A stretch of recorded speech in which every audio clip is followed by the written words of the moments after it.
Hoor gou wat sê Hebreërs 10 vers 20. Ons het gesê dat daar tussen die twee kamers in die heilige plek 'n gordyn gehang het.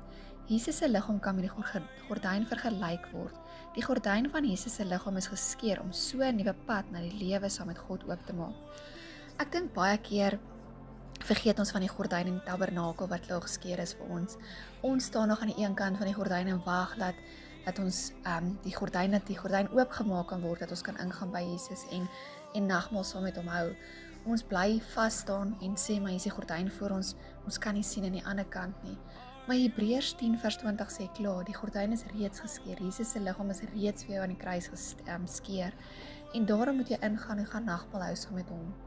So weet vandag dat jy nie nodig het om hierdie kant te wag van die gordyn nie, maar dat jy kan instap en dat jy by Jesus kan gaan sit aan tafel en dat jy kan saam met hom nagmaal hou en jou probleme en al jou dinge by sy voete neersit en los en nie weer uitvat saam met jou nie, dat jy weet hy is daar vir jou.